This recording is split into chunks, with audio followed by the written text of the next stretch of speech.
Hi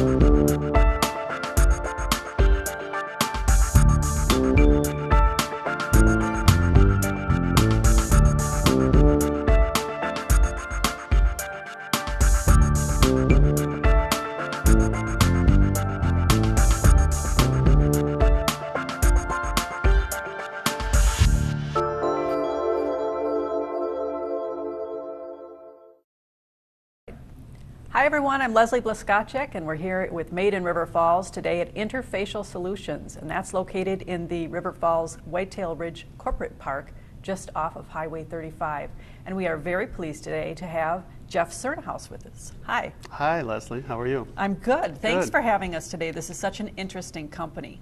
Now, Interfacial Solutions, I've heard you tell some funny stories about what people think happens here. Can you tell us a little bit about what people assume versus what really happens here? Yeah, so at our core, we're a materials development company, but when people first see the name, we've had everything from, are we an IT? Are we a matchmaking company? Are we, involved in other types of nefarious activities? But at our core, we're all about a one-stop shop from idea to production in contract materials research. Okay, you talked about contract materials research. That's a really long name, and I've also heard it called composites. So can you talk for the average person about what types of things might be composites or materials that they would recognize? Sure. So composites are actually one section of materials research and materials science. So in materials science, we are engaged in all kinds of different materials that are out there in the world, everything from algae to the materials that are injection molded into plastics and articles every day, to composite materials like, for example, this particular decking board.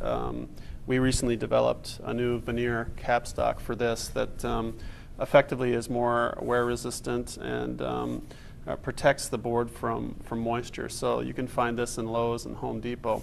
So again, a company approached us about producing the material for the surface, just for the surface, for the skin. Another composite type material that we've worked on is, this is a flooring product that is made from recycled materials. And in the back composite material in the back here, it was something that IFS developed, and we spun off into a business called Magma Flooring, which is just down the street. So those are two examples. This particular product is our Deterra bio-based product, and this is made out of a resin that's derived from corn and produced in Nebraska. That's an alternative to polyethylene and polypropylene and some of the standard petroleum-based products. This particular material was developed to replace PVC. Google just installed it in their corporate headquarters, and it gets LEED certification and points for companies that do green building. So those are a couple of examples. This is one more.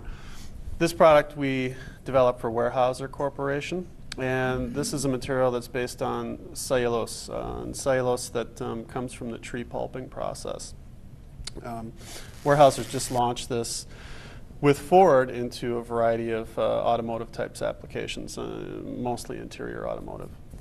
So two themes I keep hearing is that companies, first of all, come to you, and secondly, that a lot of this technology is green.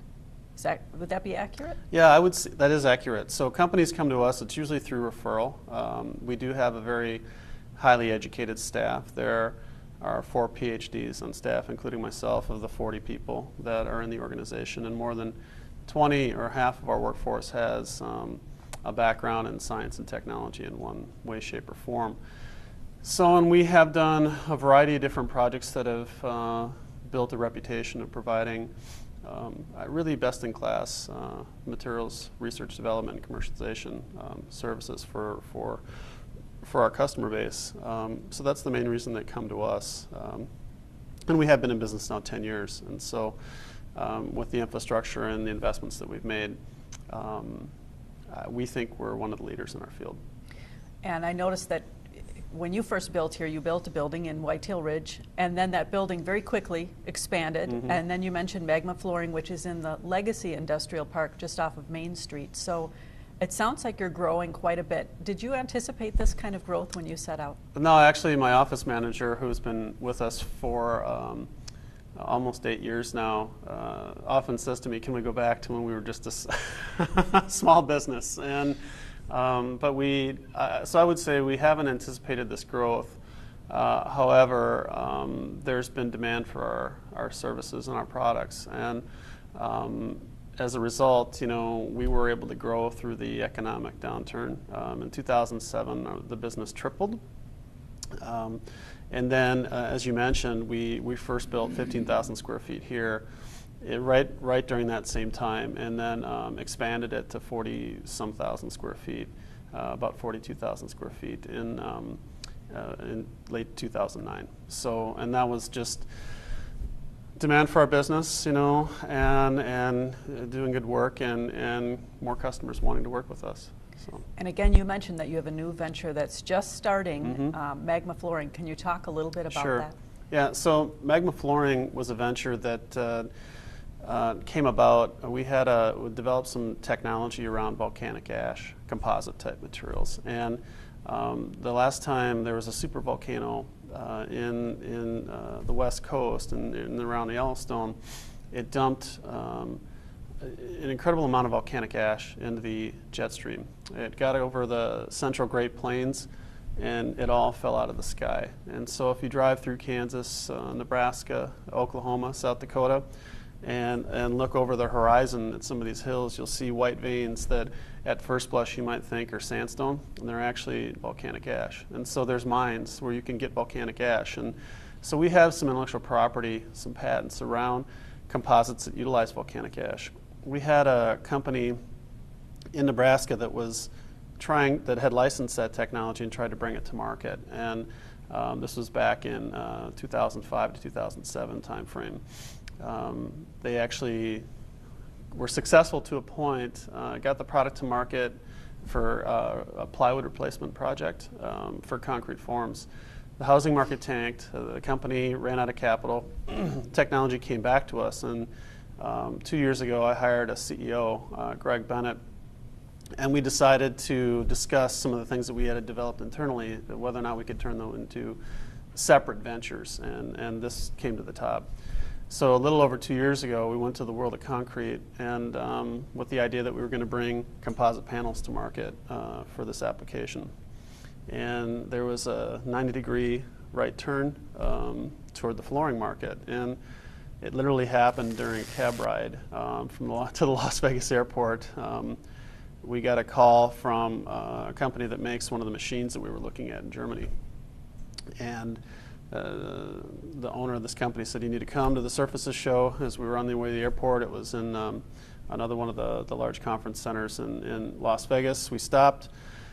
To make a long story short, 20 minutes later we met the owner of a company named Lyco, and basically that owner said, "If you can make this kind of a product for the flooring market to replace PVC at a certain price, I'll give you a $16 million purchase order for it." And so that was fairly compelling. The problem was it was a very low-cost product, and as we're driving back to the hotel or to the airport, my partner, who's very much a spreadsheets and numbers guy, basically said, "There's no way we can do it." And I happen to be aware of a waste stream that is currently landfilled that's around a material called hydropulp tailings, and we're able to leverage that particular material and we think come up with a really differentiated product that we've now invested $11 million to bring to market. So you don't shy away from risk, do you? No, I'm a risk taker. All right, good. You mentioned that you have a lot of PhDs and highly educated people on your staff. Who is on your staff? How many employees do you have here? In the IFS, or Interfacial Solutions organization, we have about 40 people. And that includes Dr. Jill Ferguson, who runs our quality and characterization, Dr. Adam Pulowski, who runs technology development at the organization, Dr. Greg Bennett, who is a partner and a CEO, and we also have an on-site patent attorney. So we do file aggressively for our customers and for ourselves a variety of patents. In the Magma business, right now there's currently about 10 employees. but we expect that, and there's no PhDs there yet, but we expect that business, the workforce will probably grow to 50 in the next 2 years. So I can't imagine that you as a young man, Jeff, decided, wow, I want to get into volcanic ash and algae. Fascinating. So what was your genesis and how did you come about to where you are today? I would say, no, that's absolutely true. I didn't set out to do these things. I'm an organic chemist by training, a PhD organic chemist. And I got my degree at Minnesota. My undergraduate at University of Wisconsin-River Falls, and I'm a local. I grew up on a dairy farm here in town. So I was working at 3M Corporation, and mostly in the adhesives area. And I realized fairly early on that I didn't know if a large corporation was the right place for me. And so I had worked at 3M for a little over 5 years and literally decided to quit. My wife was a forensic scientist at the time, and she was on a crime scene on the Minnesota-Iowa border. And it had happened to go across the border and effectively was taking an extra day to address the crime scene. And as she was coming home, I got a phone call and I said, look, I'm typing my resignation right now.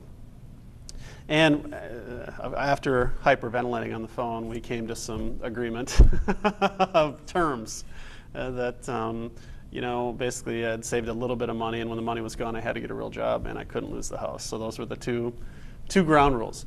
And thankfully that hasn't happened yet, over 10 years later. When it comes to material science is a very broad area, and it touches many, many industries. And so although I can honestly say I never had a desire to create a business around volcanic ash, as Interfacial Solutions has worked in all of these different products and applications, our eyes have been open to opportunities. And so it's really those opportunities that have led us down these paths and finding, places for these unique materials that have really created new businesses and over $500 million worth of products for our customer base over the past 10 years. I've also heard you say that you really like when companies come to you saying, this is practically almost impossible. Here, you try, and you take those things. And I've also heard you say that there are 3 criteria. It has to be lighter than air. Do you remember this? Stronger than steel, cheaper than dirt. Right. So those. That was a quote from a director at 3M had. When he scoped a project, 10 plus years ago, that was his requirement. And so, but that's not unlike a lot of our customers' requirement.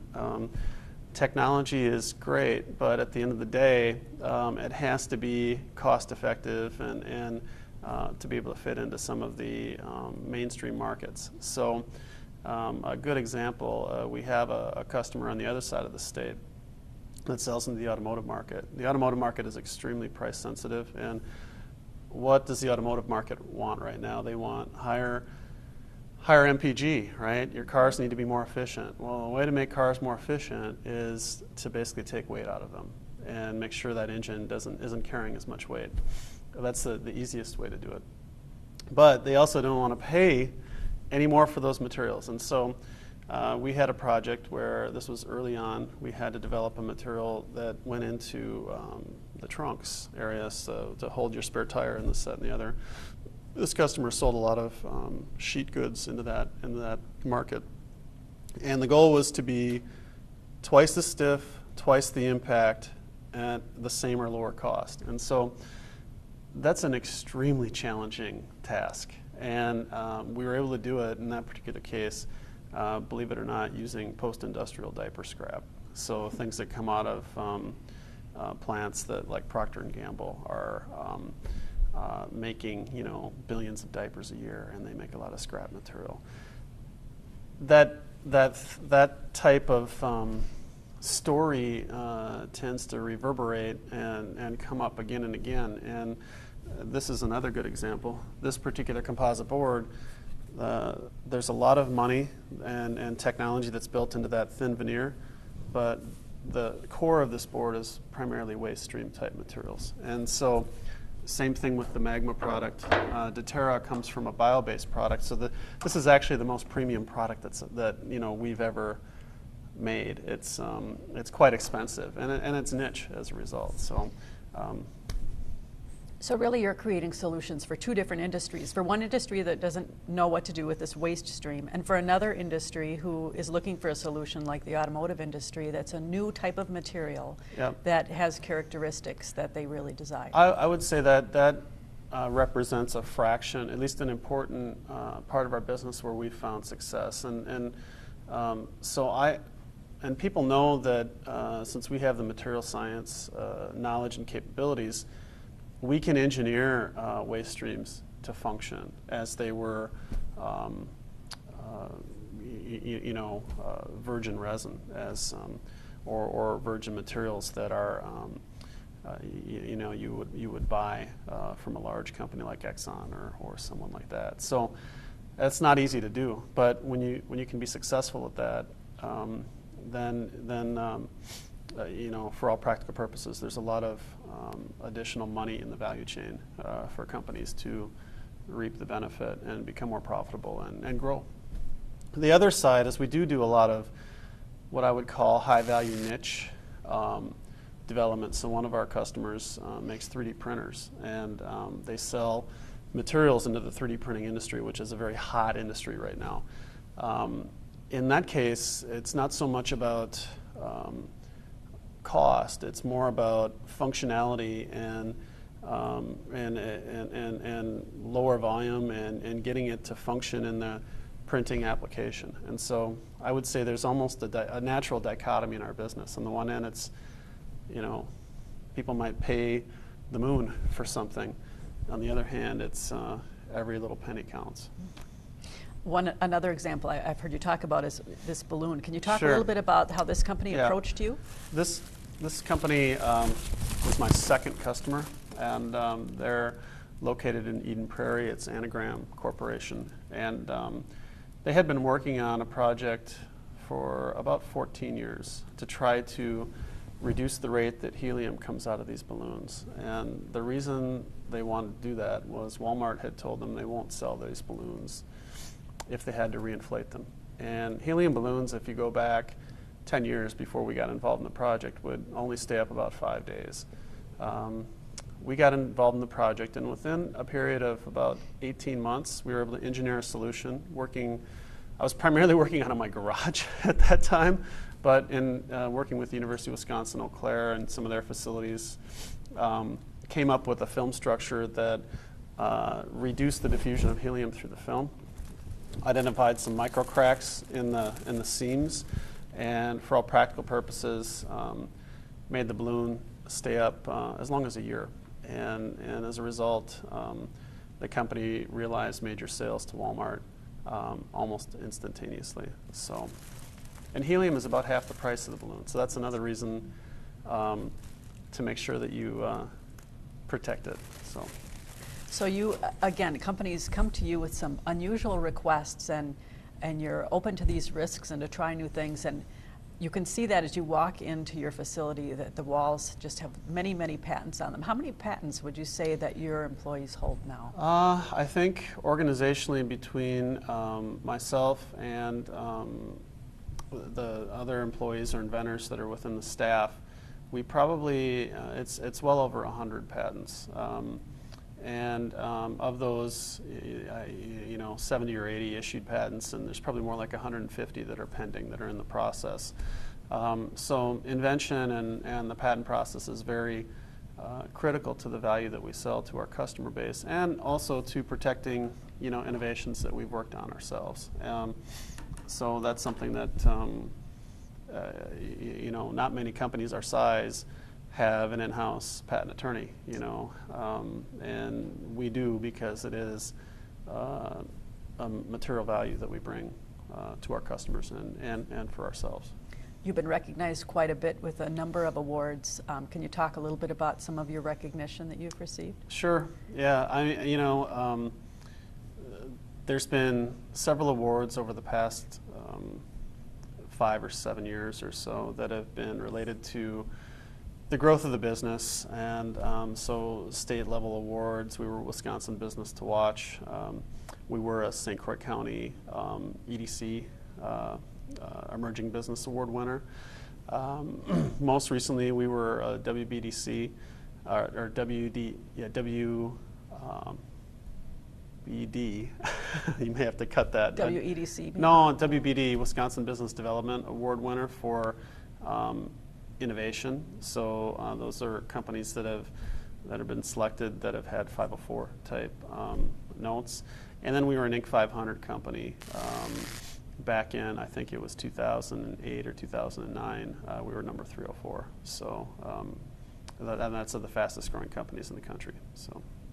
So companies are seeking you out. You're not afraid to take risks. You've had some really great successes. What does the future look like? I think what you'll see more and more from us is, as we've been able to grow in scope and grow the organization, there's a natural migration in our business. So some of the risk that we take, if our customers are paying for the innovation, we don't have to take on a lot of risk. When we're paying for the innovation, then there's much more risk involved. And I think there's going to be a natural balance, and we'll be building both sides of the business and spinning off more businesses and trying to create more jobs locally based on other innovations that we'll bring to market. So, I mean, we'll see. The Magma business is probably the largest risk that we've taken to date, and if it pays off, I expect even larger risks.